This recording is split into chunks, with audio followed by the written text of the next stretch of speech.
নমস্কার, শান্তন টিভির পর্দায় এই মুহূর্তে রয়েছে আমি দীপান্বিতা। চোখ রাখবো এখনকার মতো বিস্তারিত সংবাদে। গোপন খবরের ভিত্তিতে সোনামুড়া থানার অন্তর্গত রবীন্দ্রনগরের ইদ্রিস মিয়ার বাড়ি থেকে প্রায় ৭০,০০০ ইয়াবা ট্যাবলেট উদ্ধার হয়, যার আনুমানিক কালো বাজারে মূল্য ৩ কোটি টাকা এবং ১,৩৪,০০০ ভারতীয় টাকাও উদ্ধার হয়। বিএসএফ এবং সোনামুড়া থানার যৌথ উদ্যোগে সোমবার রাতে হয় এই অভিযান। সঙ্গে আটক করা হয় পাচার কাজে ব্যবহৃত একটি দামি গাড়িও।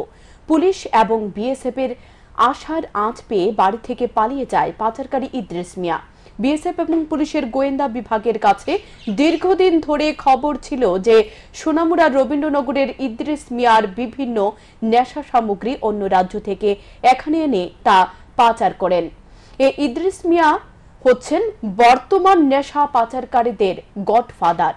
তারই প্রমাণ মিলেছে রবীন্দ্রনগরের তার ৫ তলা বাড়ি দেখলে সেটা সকলে বোঝে যে এ টাকা কোথা থেকে আসছে।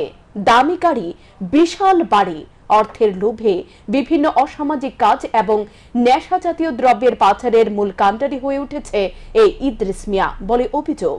সোমবার বিএসএফ এবং পুলিশের কাছে একটি গোপন সূত্রে খবর আসে যে কুখ্যাত নেশা কারবারি ইদ্রিস মিয়ার বাড়িতে বিপুল পরিমাণে নেশা সামগ্রী মজুত রয়েছে। তাই পুলিশ এবং বিএসএফ দেরি না করে রবীন্দ্রনগর অবস্থিত তার বাড়িতে অভিযান চালিয়ে তার ঘর থেকে ৭০,০০০ ইয়াবা ট্যাবলেট এবং ১,৩৪,০০০ টাকা উদ্ধার করতে সক্ষম হয়। অভিযুক্তদের বিরুদ্ধে এনডিপিএস ধারায় অনুযায়ী মামলা গ্রহণ করা হয়েছে। এখানে অনুমান ৭০,০০০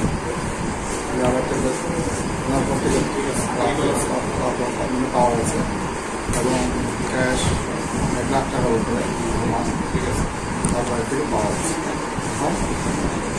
আমরা একটা এফআইআর নিয়ে আইনত তদন্ত করার জন্য আইন মোতাবেক তদন্ত করে এফআইআর হিসেবে তদন্ত করা।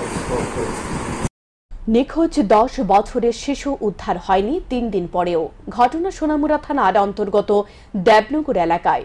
কান্নায় ভেঙে পড়ল নিখোঁজ শিশুর মা বাবা।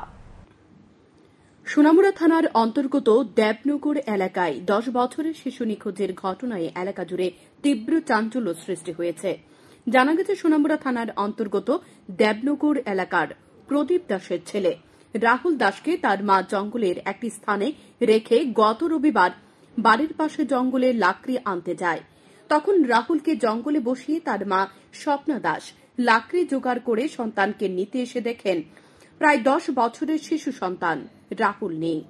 তখন শিশুটির মা স্বপ্না দাস জঙ্গলে অনেক খোঁজাখুঁজি করেও সন্তানের কোনো খোঁজ না পেয়ে বাড়িতে ছুটে আসেন। পরে স্থানীয়রা শিশুটির পরিবারের লোকজন সহ এলাকাবাসীর আশপাশের জঙ্গল থেকে শুরু করে গোটা এলাকায় খোঁজার পরেও শিশুটির কোনো সন্ধান পায়নি। তারপর শিশুটির মা বাবা সোনামুড়া থানায় একটি নিখোঁজ ডায়েরি করেন। পুলিশ তাদেরকে আশ্বাস দেয় শিশুটিকে খুঁজে বের করার চেষ্টা করবে। ছেলে 11টার সময় বন গেছি পরে 2টার রুমেতে পাই না, এরপরে টুয়াইতে এরপরে বাড়িতে এসেছি, বাড়িতে ওগুলো জানাইছি। কি নাম আপনার ছেলে? রাহুল দাস। কবে আপনি কবে হারাচ্ছেন? পরশুদিন থানাতে গেছিলেন নি? এন্ট্রি করাইছে। কি কইছে থানা এখন পর্যন্ত? কোনো ভূমিকা নিয়েছে নি? আমি এটা কইতারি না, তারা কইতার। ৩ দিন হয়ে গেলেও ১০ বছরের রাহুলের কোনো সন্ধান পাওয়া যায়নি। সন্তানকে কাছে না পেয়ে শিশুর মা বাবা কান্নায় ভেঙে পড়েন। এলাকাবাসী গোটা ঘটনাটি তুলে ধরেন এবং শিশুটিকে উদ্ধার করতে রাজ্য সরকার সহ পুলিশ প্রশাসন এমনকি রাজ্য শিশু সুরক্ষা ও অধিকার কমিশনের কাছে দাবি জানায় তার মা বাবা। শান্তন টিভি। ৭ রামনগর বিধানসভা উপনির্বাচনে বামফ্রন্ট মনোনীত প্রার্থী হয়েছেন রতন দাস। মঙ্গলবার তিনি রামনগর বিধানসভা কেন্দ্রের পেরি বাপুর বাগান থেকে ডোর টু ডোর শুরু করেন।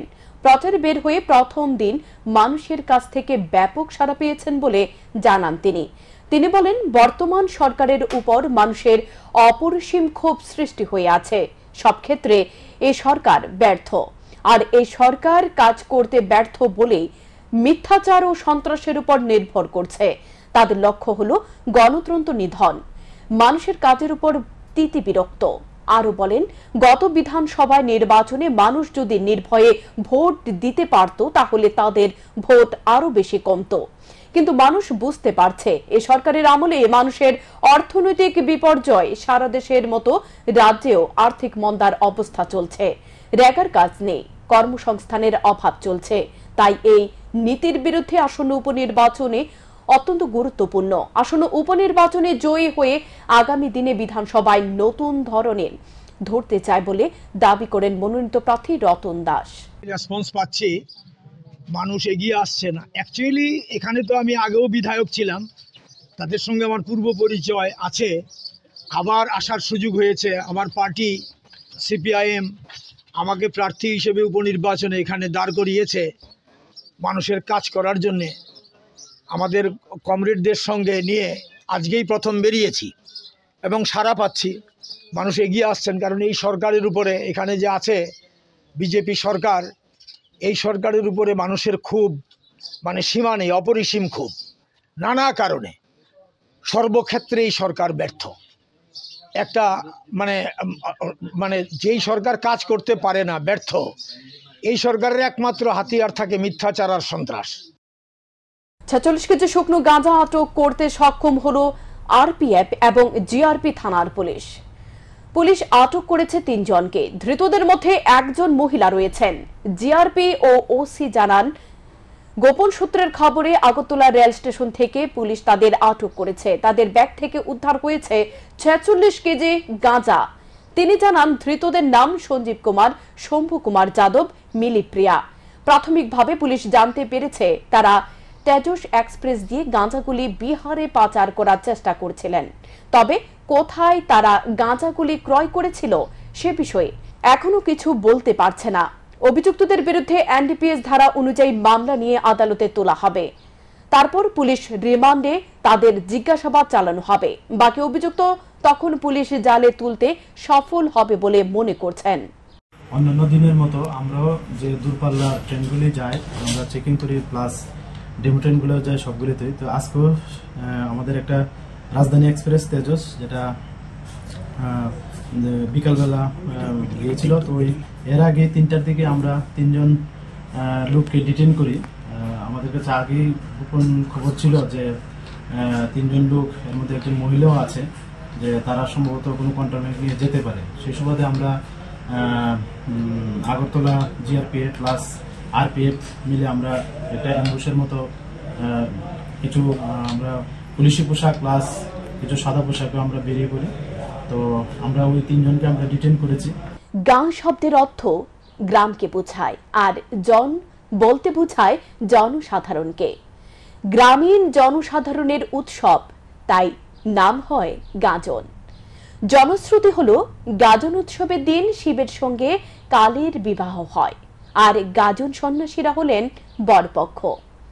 চৈত্র সংক্রান্তিতে চড়ক পূজার উৎসবের সঙ্গে শিবের গাজন শেষ হয়।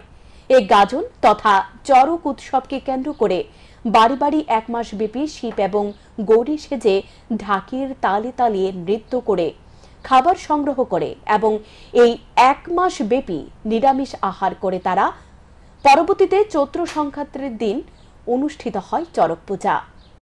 1 মাস চড়ক পূজা আমরা উপাস থেকে নিরামিষ আমরা ঘুরে প্রতি বছরে মানুষের বাড়ি বাড়ি যাই, গিয়ে আমরা চড়ক পূজার লিগা মাগি, পূজা। সাবরুমের মৈত্রী সেতু সংলগ্ন নির্মীয়মান আইসিপিতে কাজ করার সময় আনুমানিক 30 ফুট উপর থেকে পড়ে গুরুতরভাবে আহত হল বহিরাজ্যের এক শ্রমিক। আহত শ্রমিকের নাম মোহাম্মদ কালিন, বয়স 18 বছর, তার বাড়ি বিহারে। জানা যায় এদিন মোহাম্মদ কালিন অন্যান্য শ্রমিকদের সাথে কাজ করছিলেন। কাজ করার সময় আচমকা 30 ফুট উপর থেকে সে নিচে পড়ে যায়। সাথে সাথে উদ্ধার করে সাবরুম মহকুমা হাসপাতালে নিয়ে যাওয়া হয় তাকে। সাবরুম মহকুমা হাসপাতালের কর্তব্যরত চিকিৎসক জানান, আহত শ্রমিকের না বাঁ পায়ে হাঁটুর উপরে ভেঙে গেছে। এছাড়াও তার শরীরের একাধিক স্থানে আঘাতের চিহ্ন রয়েছে। যেহেতু সে 30 ফুটের উপর থেকে পড়ে গিয়েছে, তাই ধারণা করা হচ্ছে তার মাথার অভ্যন্তরে আঘাত লাগতে পারে। তাই তাকে প্রাথমিক চিকিৎসার পর উন্নত চিকিৎসার জন্য জিবি হাসপাতালে রেফার করে দেওয়া হয়েছে। यहाँ पे सबरूम कहाँ है? सबरूम हम लोग यहाँ पर आए थे, लोग जॉब के लिए आए थे, लोग काम करने के लिए। कौन सी जगह पर? मैट्री ब्रिज नहीं है? हाँ। ऊपर वहाँ पे क्या काम कर रहे हैं उधर? ऊपर वो छावनी में सीट लगता है ना, जिन सीट लगता है वही काम कर रहे हैं। अच्छा, तो कितना फुट ऊपर होगा ये? अभी हम लोग जहाँ थे ना वहाँ पे हाइट थोड़ा कम है, फिर भी एक तले का होगा, एक तले का हाइट का होगा अंदाज से। क्या हुआ फिर? पता ना कैसे गिर गया है, कैसे नहीं गिरा है, हम कोई देखा नहीं है। এখনকার মতো সংবাদ এ পর্যন্তই। চোখ রাখুন সেন্দুর টিভির পর্দায়।